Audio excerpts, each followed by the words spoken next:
that people reference it. I just don't need the actual date and passage of time. Because then it's like... When Buffy the Vampire Slayer was released in 1997, everyone loved it, as its dark story was heart-gripping. It told a unique story of a young woman named Buffy, who was destined to slay vampires, demons, and other demonic creatures. However, are you aware that some terribly weird events took place behind the scenes? Join us as we unveil 20 weird facts you didn't know about Buffy the Vampire Slayer. This is going to be an enjoyable ride. Number 1. The gay scene was rejected by the producers. Back in the early 90s and 2000, same-gender relationships weren't boldly accepted. Those who admired the same gender couldn't come out to express themselves, but Buffy the Vampire Slayer made its mark by being one of the shows that pushed television boundaries, as it took a bold approach to include a romantic love story between Willow and Tara. The relationship was one of the first homosexual relationships on mainstream television. It still stands as a mature and fascinating portrayal of sexuality. However, when the news of Willow and Tara's relationship spread, along with the inclusion of a kiss, Warner Brothers, who were the executive producers of the show, called co-executive producer David Greenwalt and asked for clarity about the rumors spreading around. He wondered if Joss was going to include the gay thing. When they finally spoke to Joss, he said he would shoot it as it was a big part of the story, adding more uniqueness to the series. However, Warner Brothers felt it was unnecessary. They didn't want to portray themselves as supporters of LGBTQ+ relationships, especially when such portrayals were rare and met with resistance at the time. But Whedon insisted and even came close to quitting the show. Eventually, they changed their minds and told him he could do whatever he wanted. Willow and Tara's relationship grew in the series, but it was handled maturely. In the initial episodes, they didn't depict any gender-related content on screen. We mostly see them spending time together in their dorm rooms doing spells. Some of these spells even contained subtle, orgasmic allusions, a clever idea born from the network's reluctance to show same-gender intimacy on television openly. Although Whedon couldn't explicitly make Willow's sexuality clear at first, the way he worked around this made the scenes even stronger. When the kiss eventually happened, it looked so natural that viewers accepted it without any significant backlash, as the network had feared. This moment paved the way for more LGBTQ+ people to be included in the television and film world today. Number 2. So many actresses turned down the role of Buffy. When the search for the perfect actress for Buffy the Vampire Slayer began, Joss Whedon, the creator, was seeking someone who would truly bring Buffy to life. He had a clear vision of how he wanted the person to be. However, before he picked Sarah Michelle Gellar, he had some actresses he thought would be perfect for the role, so he reached out to them. At the top of this list was Katie Holmes. She was a young actress who later came into Hollywood's spotlight after her mind-blowing role in the teen drama Dawson's Creek. But before this fame, Joss asked her to play the role of Buffy, as he had seen her as the perfect fit. Holmes turned down the role because she was focused on finishing high school at the time, and joining the series would take up most of her time and affect her education. Joss then moved on to Natasha Lyonne. She was already an established actress with her unique voice and fearless sense of humor. Joss had noticed her charm after she acted in the movie Everyone Says I Love You and wanted her on his list, but she refused, even though her mother encouraged her to accept the role. Natasha felt it was too much for her to handle at the age of 16. She wasn't ready for a series-long commitment, so she turned it down. When Buffy became a hit, Natasha's mother reminded her that she had told her to take the role. Number 3. Sarah Michelle Gellar and Charisma Carpenter's roles were swapped. Did you know that Sarah Michelle Gellar, who played the role of Buffy, never auditioned for the role? When Sarah came in, she wanted to play the role of Cordelia Chase, the stylish, sharp-tongued queen bee of Sunnydale High. Gellar liked Cordelia's character because she was fashionable, a little troubled, self-centered, and yet had a sentimental side that made her enjoyable. However, she did not get it. Instead, she was given Buffy. Meanwhile, Charisma Carpenter auditioned for the lead role of Buffy, but Joss Whedon decided not to cast either actress in the role they came for. Instead, he swapped them. Charisma was given to Cordelia Chase, and Sarah Michelle Gellar was given Buffy. Interestingly, they both embodied their characters perfectly. Charisma's portrayal of Cordelia stood out as she quickly became one of the fans' favorites. Her role in Buffy helped her secure roles in Charmed and Veronica Mars. Sarah Michelle Gellar, on the other hand, stepped into the role of Buffy with ease and confidence. She also won awards for this role, such as the Saturn Award for Best Genre Television Actress. Remarkably, a role reversal ended up defining their careers and shaping the success of the show. Number 4. Almost all cast members did not get the role they auditioned for. When the call for auditions was announced, many actors applied, but surprisingly, almost none of them got the roles they initially auditioned for. Armin Shimerman originally read for the role of Principal Flutie, but that role went to Ken Lerner, and Shimerman was cast as Principal Snyder instead. Felicia Day auditioned for the role of Fred, which ultimately went to Amy Acker, and she was instead cast as Vi. Sarah Michelle Gellar initially auditioned for Cordelia Chase, but Charisma Carpenter got the role. Julie Benz auditioned for Buffy but was cast as Darla. Elizabeth Ann Allen also auditioned for Buffy but was given Amy Madison. Charisma auditioned for Buffy but got Cordelia, and Gellar auditioned for Cordelia but got Buffy. While it is common for actors not to land the role they read for, what is unusual here is that over 95% of the central and recurring cast members did not get their original choice. Only a small fraction, such as Bianca Lawson, who played Kendra the Vampire Slayer in Season 2, were given the exact roles they auditioned for. Number 5. Armin Shimerman's greed cost him his job. Armin Shimerman, who played the role of Principal Snyder, was working on 2 films at the same time. He played Principal Snyder in Buffy the Vampire Slayer and Quark on Star Trek Deep Space Nine. Balancing both was difficult, as sometimes he needed to be in 2 places at once. However, Armin assured both productions that he could manage it. He did not want to give up either job, partly for the money and partly because he enjoyed the work. His accountant was also pleased, as it meant more income. Since both productions were aware of his double schedule, they often arranged for him to film Deep Space Nine scenes in the morning, remove his heavy alien makeup, and then drive across town to film his Buffy scenes in the afternoon. This was exhausting but workable, until Deep Space Nine entered a run of episodes where Quark featured heavily. For about 9 episodes, he couldn't leave the Star Trek set early, which meant he could not appear in any Buffy scenes for that week. The Buffy production team, frustrated by the repeated absences, rewrote Principal Snyder's parts to take place off-screen. Eventually, the situation became unworkable. Both productions grew tired of his constant scheduling conflicts, and on the same day, he was dismissed from both roles. Number 6. Charisma Carpenter accused the film director of misconduct. Charisma Carpenter, who played the role of Cordelia Chase, revealed that Joss Whedon had been abusive and inappropriate to her while they were shooting Buffy the Vampire Slayer.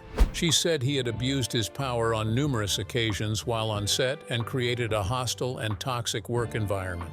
Charisma was also pregnant during shooting, and she said that when her agents tried to reach him and inform him about her pregnancy, he behaved mockingly, asked her if she planned to get an abortion, called her fat, and said her pregnancy was sabotaging the show because she would not be able to carry out the role as he expected. Charisma tried her best to show Whedon that she was capable of doing the show even with her pregnancy, but he didn't make things easy for her, and she suffered constant tension. These tensions had been building even long before she got pregnant. She revealed that she suffered from extreme anxiety and struggled to hit her marks and memorize her lines. Whedon, obsessed with word-perfect dialogue, was not always patient. A season later, he fired her, and her role was written out of Angel. Charisma had kept quiet about the abuse for years, but she shared her story in 2021, nearly 18 years after leaving the show. The public showed her support, including Sarah Michelle Gellar, who played Buffy. Gellar said that while she was proud to have her name associated with Buffy Summers, she did not want to be forever associated with the name Joss Whedon, adding, "I stand with all survivors of abuse and am proud of them for speaking out." Whedon later acknowledged that he had made mistakes in the past, saying he was young at the time and never intended to hurt anyone, even when he got angry when things didn't go as planned. He insisted he was never physically violent with anyone. However, more accusations rose against him. Number 7. Joss Whedon was accused of being physically violent. More allegations came against filmmaker Joss Whedon, as many described him as an abusive man who took advantage of women during the show. In one episode, the costume designer Cynthia Bergstrom was asked to create a gender robot version of the Slayer outfit. She was told to come up with something appealing. She went on to work on it, but both Whedon and Sarah Michelle Gellar disagreed on what they wanted. After she made the outfit, which Sarah had finally given her input on by saying she did not want anything too revealing, they instead ordered a grandma-ish version of Buffy's clothing and asked for a pleated skirt and a high neck. Whedon, however, definitely wanted it to be more appealing. Cynthia worked on something else, but Whedon kept complaining that all the outfits were not attractive enough. Cynthia told him just to let them shoot that way. He got mad at her, grabbed her arm, and dug his fingers into her skin until his fingernails left marks. She shouted that he was hurting her before he finally let go. But that's not all, as it was also reported that Whedon called Michelle Trachtenberg, who was only 16 at the time, into his office for a closed-door meeting. They spent several minutes inside, and when she finally came out, she looked shaken, as if something had happened that she could not tell anyone. All of these were the strange events that occurred behind the scenes of the beloved series, Buffy the Vampire Slayer. When Whedon was asked about the allegations, including whether he had made out with any of the cast members, he avoided the question and simply said he needed to use the bathroom. That was odd behavior, to say the least. Number 8. Season 1 filming location of Buffy the Vampire Slayer is non-existent. Do you know that you can't visit the set of the series used in Season 1? This is because the first season was shot on a budget, and the production team couldn't afford a soundstage, so they had to find an alternative. After several considerations, they used a warehouse in Santa Monica, California. This warehouse was used to manufacture several sets. The hallway was repurposed as a set for the high school, as the warehouse lacked the space to construct an additional hallway, and the budget was insufficient for such an expansion. So they had to manage the single hallway. They, however, hoped viewers wouldn't notice. Weirdly, most people never noticed that the same hallway was being used in the episodes. The hall appeared in a lot of the first 13 episodes more than a dozen times. However, for the exterior shots of the school, they had to look for somewhere else, and they filmed the exterior at Torrance High School in Torrance, California. The outside of the warehouse where Buffy the Vampire Slayer was set also served as the entrance to the Bronze. To achieve this, they designed the club and positioned its entrance outside the warehouse, allowing the cast to enter and exit easily. This was done to capture characters walking inside and going out of the Bronze, making the scene as realistic as possible. However, shooting scenes here during the daytime proved challenging due to the lighting's impact on the cameras. This made them only able to shoot at night. But it wasn't just the school that was improvised, but the cemetery as well. The directors shot in a graveyard in Hollywood in Season 1, which meant going out at night until sunrise many times. And they enjoyed it back then, as they wanted it to be interesting and widely accepted. But in the second season, they created their cemetery in the production offices. However, today, even the warehouse is no more, as it has also been demolished.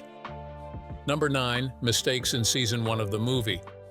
Season 1 of Buffy the Vampire Slayer had several mistakes. The entire first season was filmed to the end before the first episode aired.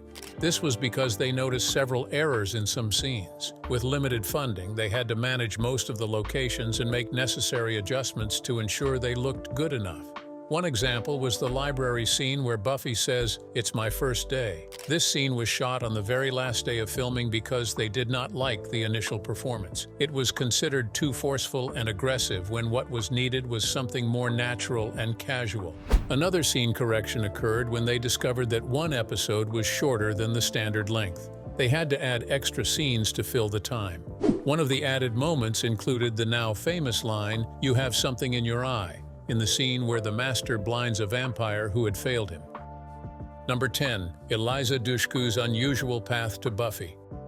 Eliza Dushku grew up as a member of the Church of Jesus Christ of Latter-day Saints. She was a devoted believer, and this influenced many of her scenes. She refused to take part in any nude scene or anything that went against her beliefs, such as kissing scenes or exposing certain parts of her body. But what's unusual is that she had to get legal emancipation so she could work the long hours required for the show, as she was still a minor from Massachusetts. The law at the time stated that when minors who live in California and work in the entertainment industry are taken outside California to work on location in another state as part of a contract made in California, the child labor laws of California still apply. These laws were strict about how many hours a minor could work each day. Because of this, Eliza had to go to court to be legally emancipated from her parents to work the hours the show required. The judge, who happened to be a fan of Buffy the Vampire Slayer, agreed to sign the order, but only if she would give him an autographed photo of herself. Number 11. True love was found during the shoot of Buffy the Vampire Slayer. Allison Hannigan, who played the role of Willow Rosenberg, fell in love with Alexis Denisof, who guest starred on Buffy as Wesley Wyndham-Pryce before becoming a regular on the spin-off Angel. It was surprising and completely unexpected. Their love story started as a friendship off-screen, but it grew into something special. They ended up getting married on October 11, 2003, at the Two Bunch Palms Resort in Desert Hot Springs, California. On the show, Willow was always close to Buffy for all 7 seasons, so fans never saw a romance between them in the storyline. But in real life, romance was quietly blooming with Alexis. Fans were thrilled to discover a real-life couple had come out of the series. Before they married, Hannigan revealed that Anthony Stewart Head, who played Giles, had advised against the relationship. In an interview, she recalled thinking about whether she should date Alexis, since they had shared some intense moments and he was part of the Angel cast. Wanting another opinion, she asked Anthony and he told her, "Absolutely not. It will ruin your friendship. You guys are too good together as friends. Do not date him." She ignored the advice, followed her heart, and married Alexis. Now, after 22 years, they are still together and have 2 daughters, Satyana and Kiva. Allison has said that every anniversary she tells Tony, "Thank you for the advice," in a joking way, unusual. But before marrying Alexis Denisof, something strange was happening behind the scenes with another actor. Number 12. Allison Hannigan enjoyed a little romance with another co-star. Allison Hannigan seemed like one of the prettiest ladies on set who had caught the attention of several men. It wasn't just Alexis who had his eyes on her when he came as a guest star later in the show. Before Alexis came into the picture, Allison had a little romance with co-star Nicholas Brendan. Nicholas Brendan played the role of Xander Harris, one of Buffy's closest friends and a key member of the Scooby Gang. She also revealed that she and Nick might have kissed once off camera and shared some intense romantic moments involving body touch. Although it was never a serious, long-term relationship, it was one of those on-set flings that made the atmosphere behind the scenes even more interesting for the cast. Number 13. James Marsters suffered for the role of Spike.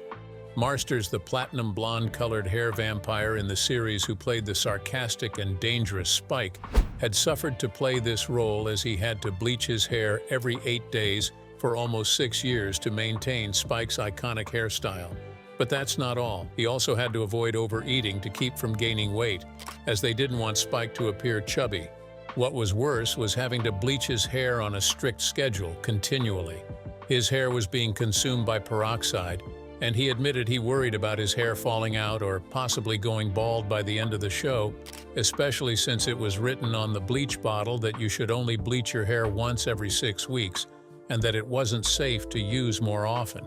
They did it every 8 days because, according to the makeup department, once a vampire is dead, their hair doesn't grow, so you can't have visible roots. For 7 years, they kept up the process for every single episode. However, Marsters said he initially thought they were going to bleach his hair for only about 5 episodes, and he wasn't sure he would have agreed if he had known it would last for 7 years. Number 14. Allison Hannigan kept Buffy props as Halloween decorations.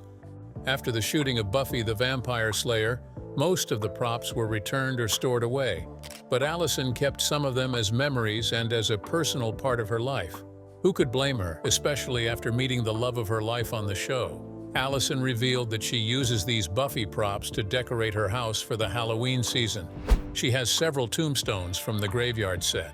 The Sunnydale Cemetery, home to many a vampire and demon-slaying session, now resides in her home. She also got some authentic-looking skeletons, which were given to her from the Master's Lair set. Over the years, she had used them and had fun playing Buffy the Vampire Slayer during most Halloweens with her family. However, she admitted the items are now getting old, especially the skeleton, which is now crumbly and could fall apart at any time. Hannigan says these props are treasures for her and have become more of a tradition that she and her family enjoy every Halloween.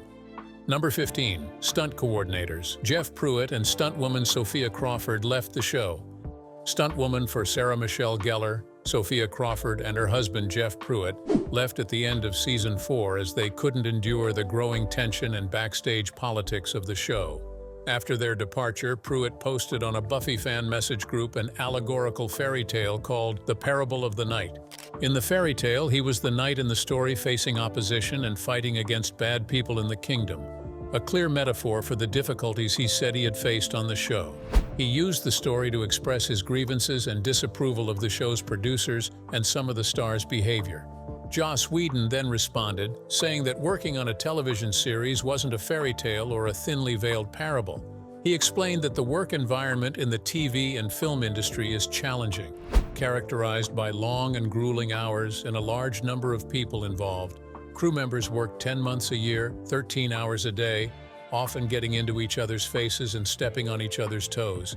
However, Joss emphasized there were no deliberate malicious plots, as Pruitt had implied. He said everyone was simply working to create a show, make money, and go their separate ways at the end of the day. Whedon also criticized Pruitt for seeing himself as a noble king being plotted against, saying that kind of attitude didn't help the situation, and that no single person was to blame. Number 16. Ryan Reynolds rejected the role of Xander Harris. Ryan Reynolds was one of the hottest rising actors in the 1990s. He had done various roles from superheroes to comedy and romance, but when he was asked to play a role in Buffy the Vampire Slayer, Ryan turned down the offer even though he was considered one of the most versatile actors of his time. Joss Whedon tried to convince him to accept it, as they were friends, and Joss was sure it would propel his career forward. However, Ryan didn't change his mind. He was sure he didn't want to be cast in the show. It was rumored that he was offered the role of Xander Harris, which was later played by Nicholas Brendon, a close friend of Buffy on screen. Ryan later revealed that his decision to step away from the show was due to personal experiences in high school that made him determined not to take any role set in that environment, no matter how career-changing it might have been for him. He didn't want to relive the feeling of being in high school, as it brought back many bad memories.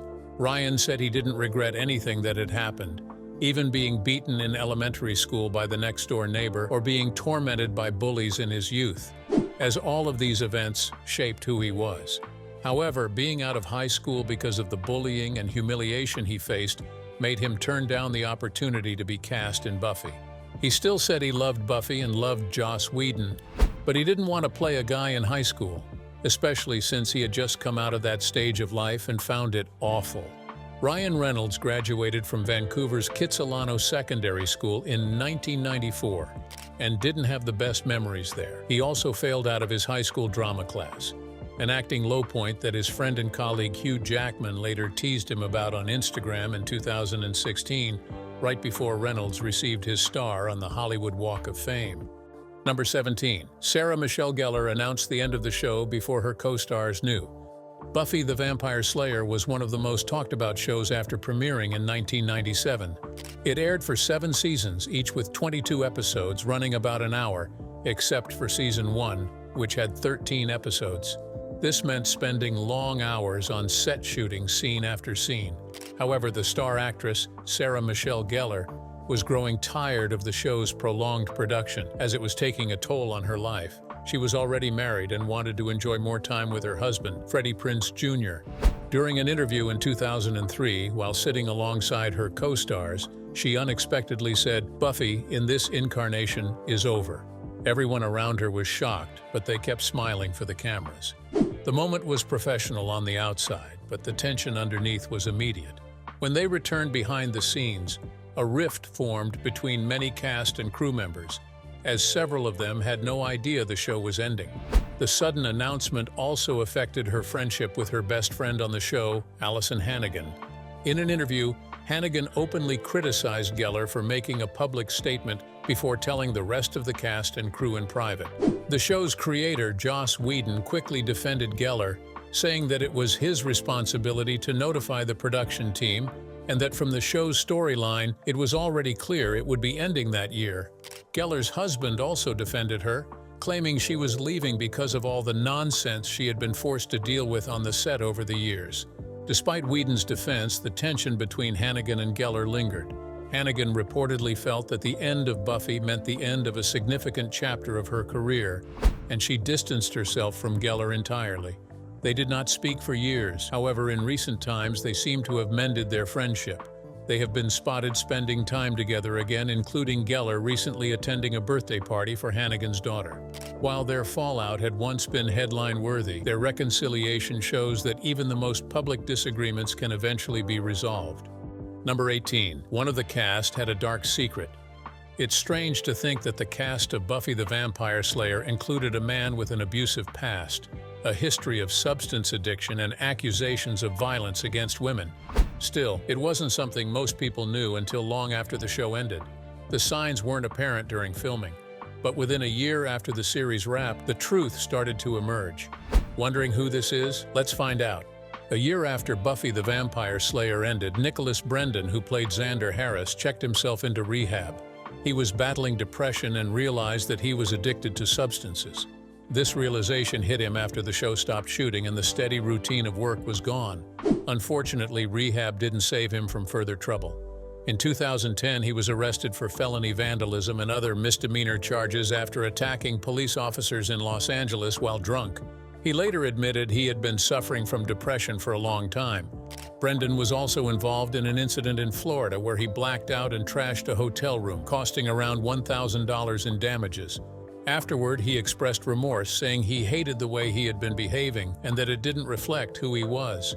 Following this, he entered a treatment center to address both his depression and addiction issues. In 2015, Brendan's troubles escalated. He was arrested for a domestic disturbance in New York after a 33-year-old woman reported that he had choked her during a fight. A spokesperson for the Saratoga Springs Police Department confirmed the arrest to People magazine. His ex-girlfriend also came forward, claiming that Brendan had a long history of abusive behavior and was dangerous when drunk or intoxicated. But it didn't end there. In 2017, Brendan was arrested again, this time for domestic violence against his girlfriend. In 2020, he took a plea deal which required him to complete a 52-week domestic violence course, perform 20 hours of community service, and serve 3 years of probation. However, in 2020, he violated his probation when he was caught in Indiana illegally obtaining prescription substances with a fake ID. That incident left him facing new felony substance charges. Brendan's story is one of the most troubling legacies tied to the Buffy cast, showing that behind the scenes, some of the cast members were fighting demons of their own, and in his case, losing the battle publicly. Number 19. James Marsters hated the bathroom scene. Buffy the Vampire Slayer is packed with many dark, horrifying, and heart-wrenching moments, such as when Buffy killed Angel or when Joyce and Tara died. No one expected these to happen, but Whedon often pushed his actors to the brink, even when scenes were deeply uncomfortable for them. He didn't care if it was hard to perform, he cared about getting the emotion he wanted. One such moment happened with James Marsters, when his character Spike tries to sexually assault Buffy in an attempt to convince her she still has feelings for him. However, Buffy manages to fight him off and shoves him hard into the wall. James strongly disliked filming this scene. He never wanted anything like that to be associated with his name, but he had no choice. He was contractually obligated to film it. The scene itself was written after showrunner Joss Whedon asked his writing staff to come up with an idea based on their darkest moment, the worst day they don't talk about, the secret that keeps them up at night when they hurt somebody, when they were injured, or when they made a big mistake of some kind. The result became one of the most controversial scenes in the show's history. James hated it as much as the viewers who found it disturbing. Number 20. Some planned character fates changed. Darla, the vampire played by Julie Benz, was initially supposed to die at the end of The Harvest after Willow doused her with holy water.